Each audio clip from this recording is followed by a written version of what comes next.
ಕಸ್ತೂರಿ ಸಿರಿಗನ್ನಡ ವೇದಿಕೆ ರಾಜ್ಯ ಘಟಕ, ಮಂಡ್ಯ ಕೀರ್ತಿ ಯುವತಿ ಮಹಿಳಾ ಮಂಡಳಿ ಮೈಸೂರು ಇವರ ಸಂಯುಕ್ತಾಶ್ರಯದಲ್ಲಿ ದೇಗುಲದಲ್ಲಿ ಸಂಕ್ರಾಂತಿ ಪತ್ರಿಕಾಗೋಷ್ಠಿ, ರಾಜು ಕ್ಷತ್ರಿಯ ಸಮುದಾಯ ಭವನ, ಹಳೆ ಅಗ್ರಹಾರ, ಮೈಸೂರಿನಲ್ಲಿ ಕಾರ್ಯಕ್ರಮವನ್ನು ರಾಷ್ಟ್ರೀಯ ಮಾನವ ಹಕ್ಕುಗಳ ತರಬೇತುದಾರ, ಹಿರಿಯ ವಕೀಲ, ರಾಷ್ಟ್ರೀಯ ಬಸವದಳದ ಅಧ್ಯಕ್ಷ, ಕಾಂಗ್ರೆಸ್ ಮುಖಂಡ ಎಂ ಗುರುಪ್ರಸಾದ್ ಜ್ಯೋತಿ ಬೆಳಗಿಸುವ ಮುಖಾಂತರ ಉದ್ಘಾಟಿಸಿದರು.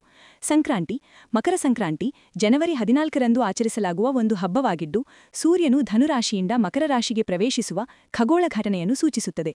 ಇದು ಉತ್ತರಾಯಣದ ಪ್ರಾರಂಭ, ಹಗಲು ಹೆಚ್ಚಾಗುವುದು ಮತ್ತು ಸುಗ್ಗಿಯ ಕಾಲದ ಸಂಕೇತವಾಗಿದೆ. ಕರ್ನಾಟಕದಲ್ಲಿ ಎಳ್ಳು, ಬೆಲ್ಲ, ಕಬ್ಬು ಮತ್ತು ಸಕ್ಕರೆ ಅಚ್ಚುಗಳನ್ನು ಹಂಚುವುದು, ರಂಗೋಲಿ ಹಾಕುವುದರೊಂದಿಗೆ ಸಂಭ್ರಮದಿಂದ ಆಚರಿಸಲಾಗುತ್ತದೆ. ಜೊತೆಗೆ ಸೂರ್ಯದೇವರಿಗೆ ಪೂಜೆ ಸಲ್ಲಿಸಲಾಗುತ್ತದೆ ಎಂದರು.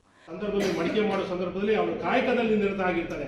ಅವನ ಸ್ವಂತ ಮಗು ಬಂದರೂ ಸಹ ನನ್ನ ಮಗು ಬಂತು ನೋಡಿಲ್ಲ, ಕಾಯಕದ ತುಳಿದು ಮಗು ಹೊರಟಿರ್ತದೆ. ಭಗವಂತ ಅಲ್ಲೇ ಒಂದು ಅವ್ರಿಗೆ ಮಗುನ ವಾಪಸ್ ಸತ್ಯಹರಿಶ್ಚಂದ್ರನ ಕತೆ ನೋಡಿದ್ವಿ. ಒಂದು ಸುಳ್ಳನ್ನು ಹೇಳೋದಿಲ್ಲ. ಆ ಹೆಂಡತಿ ಶಿರಶ್ಛೇದನ ಮಾಡುವಂಥ ಸಂದರ್ಭದಲ್ಲಿ ಸಹ ಒಂದು ಸುಳ್ಳು ಹೇಳಿ ಬಿಟ್ಬಿಡ್ತೀವಿ ಅಂತಾರೆ.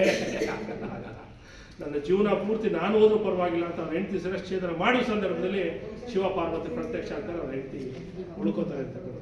ಹೀಗೆ ಭಕ್ತ ಕುಂಬಾರ, ಮಾರ್ಕಂಡೇಯ, ಹೀಗೆ ತಾವೆಲ್ಲ ಹಿರಿಯರಿದ್ದೀರಿ, ತಾವೆಲ್ಲ ನೂರಾರು ಚಿತ್ರಗಳನ್ನು ನೋಡಿದ್ದೀರಿ, ನೂರಾರು ಅನುಭವಿಸಿದ್ದೀರಿ. ಹಾಗಾಗಿ ನಾವೆಲ್ಲ ಪ್ರಾಮಾಣಿಕವಾಗಿ ಸತ್ಯವಾಗಿ ಕಾಯಕವನ್ನು ಮಾಡಿದಂಥ ಸಂದರ್ಭದಲ್ಲಿ ಭಗವಂತ ಯಾವುದಾದ್ರು ರೂಪದಲ್ಲಿ, ಈಗ ಸಾಹೇಬರು ರಿಟೈರ್ಡ್ ಆಗಂತ 2 ವರ್ಷ ಆಯಿತು, ರಿಟೈರ್ಡ್ ಆಗಿದ್ದಾರೆ. ಅವರು ಇನ್ನೂ ಚಿಗುರ್ತಾವ್ರೆ ನೋಡಿ.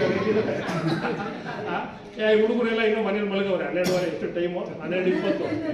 ಇವತ್ತು ಸಾಟರ್ಡೆ ಸಂಡೇ ಅನ್ಕೊಂಡು ಮನೇಲೆ ಚಡ್ಡಿ ಹಾಕೊಂಡು ಕಾಲು ಮೇಕ್ ಹಾಕೊಂಡು ಮಲಗವ್ರೆ.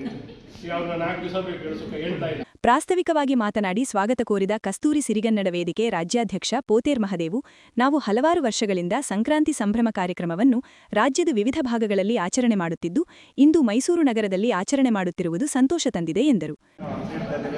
ಅಲ್ಲದೆ ನಮ್ಮ ವೇದಿಕೆ ಈಗಾಗಲೇ ರಾಜ್ಯಾಧ್ಯಕ್ಷ ಶ್ರೀ ಎಂ ಗುರುಪ್ರಸಾದ್ ಅವರು, ಹಿರಿಯ ವಕೀಲರು, ಅವರಿಗೆ ಮಂಡ್ಯ ಅವರಿಗೆ ನಮ್ಮ ನಿಮ್ಮೆಲ್ಲರ ಪರವಾಗಿ ಹಾಗೂ ದೇಗುಲದ ಪರವಾಗಿ ವೇದಿಕೆಯಲ್ಲಿ ಅನೇಕ ಗಣ್ಯರಿದ್ದರು.